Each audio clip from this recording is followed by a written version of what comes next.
आइए आइए लेखक महोदय, आपका ही इंतजार था। हमारे शो डर की टीआरपी तेजी से नीचे गिर रही है। पिछले 4 महीनों की रिपोर्ट तुम्हें मेल की थी, पढ़ तो ली होंगी तुमने। सर, मैं अपनी तरफ से कोई कसर नहीं छोड़ रहा हूँ। आपको सबसे बेहतरीन कहानियां लिख कर दे रहा हूँ। बेहतरीन होती तो मेरा टॉप रेटेड शो ऐसे आखिरी दिन ही गिन रहा होता। देखो, मुझे चैनल से चेतावनी मिल चुकी है। तुम्हें आखिरी मौका दे रहा हूँ। बाकी तुम जानते ही हो, मेरे पास लेखकों की कमी नहीं है। लेकिन सर, देखो विकास, तुम्हारे जैसे नवोदित लेखक को हमने फर्श से अर्श तक ये सोचकर पहुंचाया था कि तुम मेहनत करोगे, कुछ नया कंटेंट लाओगे। दर्शक वहीं सींग वाले गंदे शक्ल के भूत और राक्षस देखकर थक गए हैं। आजकल उन भूतों से बच्चे भी नहीं डरते हैं। कुछ रियलिस्टिक दिखाओ यंग मैन। बाकी लेखन तुम कर रहे हो, कहाँ गलती हो रही है ये सोचना तुम्हारा काम है। प्रोड्यूसर से खरी खोटी बातें सुनने के बाद विकास अपने घर आ गया था। अब बस भी करो विकास, आज दोपहर से लगातार शराब पी रहे हो और कितनी सिगरेट फूंक चुके हो, कुछ अंदाजा है तुम्हें? रोशनी, मेरे हाथ से ये शो जा रहा है। तुम जानती हो ना कितनी मशक्कत के बाद ये शो मिला था। एक राइटर के लिए काम ढूंढना कितना मुश्किल है, तुम समझती भी हो।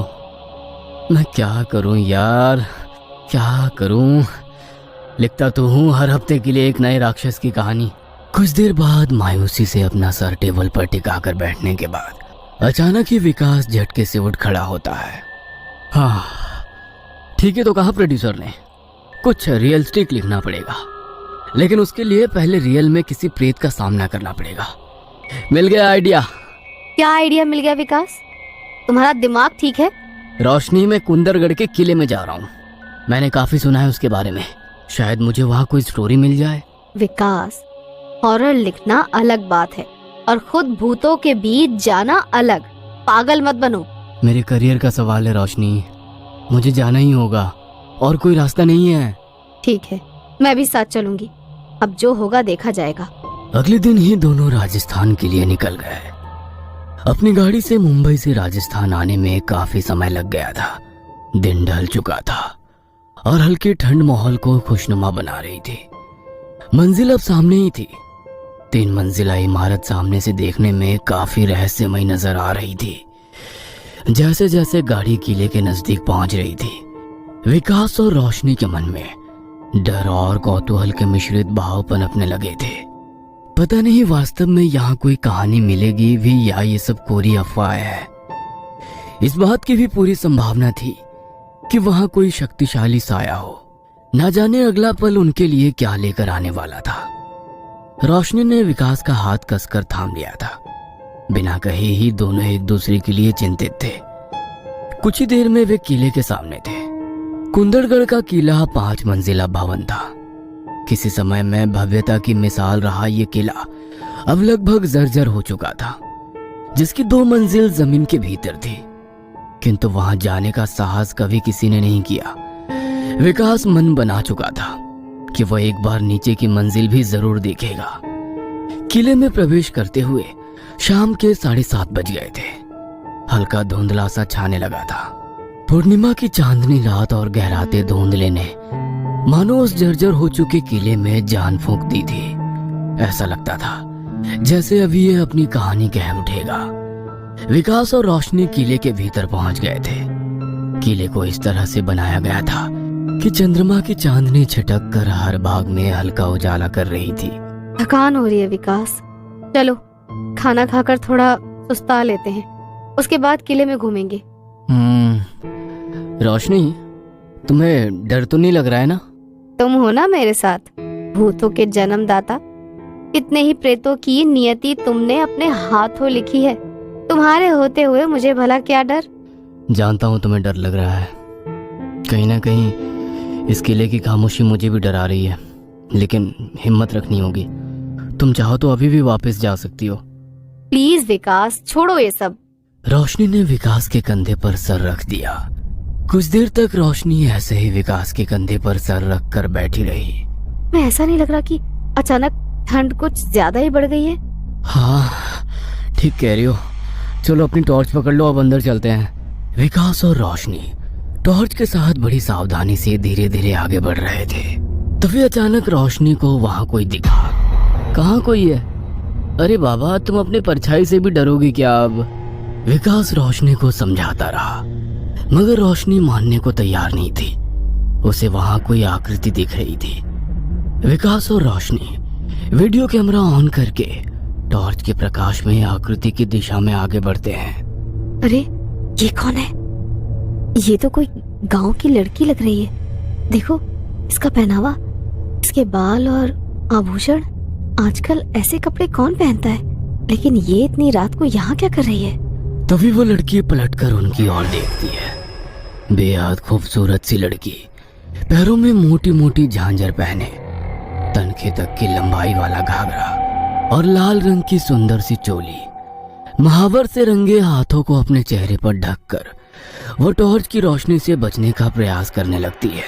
विकास सकपकाकर टॉर्च बंद कर देता है। जैसे ही दोबारा टॉर्च ऑन होता है, लड़की अपनी जगह से गायब हो चुकी होती है। विकास और रोशनी के हाथ पांव ठंडे पड़ने लगते हैं। विकास फटी हुई आंखों से रोशनी की ओर देखता है। रोशनी की आंखों में भी डर साफ दिखाई पड़ रहा था। तभी झांझर की आवाज सुनाई पड़ती है। विकास देखो वो रही, लेकिन ये जा कहाँ रही है?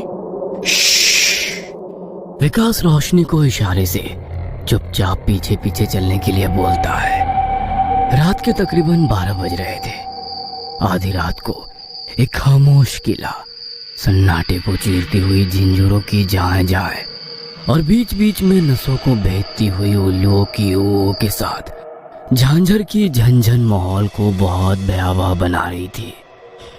एक हाथ में कैमरा और दूसरे हाथ से रोशनी का हाथ पकड़े विकास आगे बढ़ रहा था। लड़की एक सीढ़ियों के पास जाकर 2 पल को ठहर जाती है और मुड़कर इधर उधर देखने लगती है। फिर नीचे की ओर उतरती सीढ़ियों पर जाते हुए आंखों से ओझल हो जाती है। वो दोनों भी पीछे पीछे सीढ़ियां उतरने लगते हैं। सीढ़ियों के साथ ही लगे बोर्ड पर चेतावनी लिखी है, सीढ़ियों से नीचे जाना मना है। नीचे कुछ पैरानॉर्मल एक्टिविटीज नोटिस की गई है। रात का अंधेरा या उस लड़की को देखकर हुआ सम्मोहन, कारण पता नहीं क्या था, किंतु वे दोनों बिना बोर्ड को देखे ही आगे बढ़ जाते हैं। नीचे पहुंचने पर उजाला नाम मात्र का ही आ रहा था, इसलिए दोनों ने अपनी टॉर्च जला ली थी। चारों ओर मकड़ी के जालों और धूल का साम्राज्य था। ठीक से ऑक्सीजन ना मिलने से जैसे सांस भी अटकने लगी थी। अचानक नीचे की मंजिल का रूप बदलने लगता है। पुरानी गंदी इमारत सुंदर रंग बिरंगे फूलों से सज गई थी। बदरंग पत्थरों में चमक आ गई थी। वह लड़की सुंदर लिबास में सजी हुई दिख रही थी। देखते ही देखते किला सुंदर महल में तब्दील होता जा रहा था। सब तरफ लोग आ जा रहे थे। रोशनी ने डर के मारे विकास का हाथ मजबूती से पकड़ रखा था। महल में घूमते लोग कोई इंसान नहीं, आत्माएं हैं।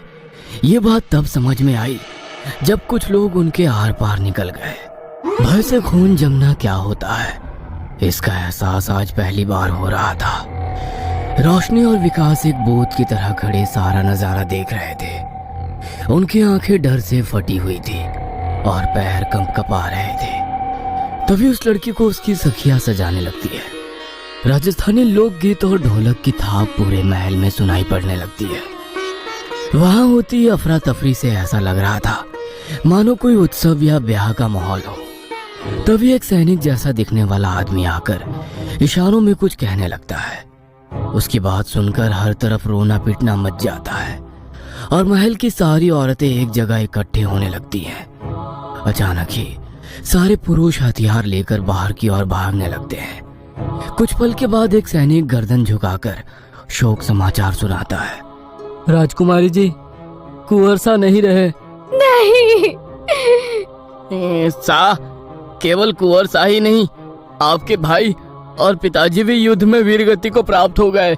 ब्याह से पहले ही जिस कुंवर ने मेरे मान की खातिर अपनी जान दे दी, मैं प्रण लेती हूँ उस कुंवर के अलावा कोई मुझे छू भी ना सकेगा।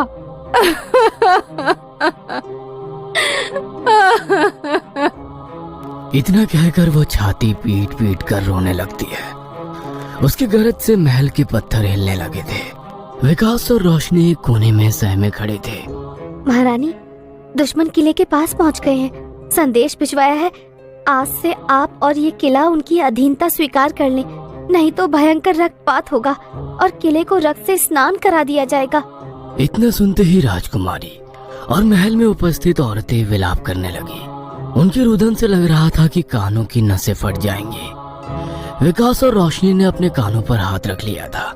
अगले ही पल महल में प्रकाश के लिए जलाई गई लकड़ियों को उठाकर राजकुमारी ने स्वयं को आग लगा ली। एक एक करके सारी महिलाएं एक दूसरे से घेरा बनाकर खड़ी हो गई। किले में जीवित महिलाओं की चिता जल रही थी। उनकी चीखें सीने को भेद रही थी। राजकुमारी सहित अनेक महिलाओं को ऐसा जलता देखकर रोशनी खुद पर से नियंत्रण खो बैठती है और उसकी चीख निकल जाती है। रोशनी की चीख से वहां पर अब तक रचा गया तिलिस्म खत्म होने लगता है। महल में लटके भारी खूबसूरत झूमर मकड़ी के जालों और धूलों में बदलने लगे थे। चमचमाती दीवारें टूटे पत्थरों में बदल रही थी। वह खूबसूरत राजकुमारी अर्धजली अवस्था में भयंकर चेहरे के साथ रोशनी की ओर बढ़ने लगी थी। धीरे धीरे किले में उपस्थित सारी आत्माएं चलते हुए रोशनी की ओर बढ़ने लगी। अभी तक उजाले में नहाया हुआ किला फिर से गहरे अंधेरे में डूब गया था। अंधेरे में वे साए उनकी ओर तेजी से बढ़ रहे थे। विकास कुछ करो। क्या हम यहाँ से बाहर नहीं निकल पाएंगे? तुम्हारी कहानियों में तो अंत में हमेशा आत्मा ही पराजित होती है। कुछ तो सोचो। यहाँ नहीं आना चाहिए था, नहीं आना चाहिए था। ये मेरा किला है। एक मारवाड़ी स्त्री की जुबान है ये। यहाँ किसी बाहर के आदमी को जीवित ना रहने दिया मैंने कभी।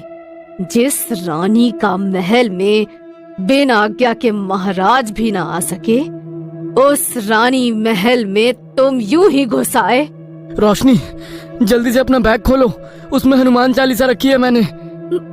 बैग की जिप नहीं खुल रही विकास। तुम जाप करो। जय जय जय जय। मुझे आगे कुछ याद क्यों नहीं आ रहा है? तुम बोलो। जय जय। उन दोनों की जुबान मानो अटक सी गई थी। रोशनी और विकास को आत्माओं ने चारों ओर से घेर लिया था।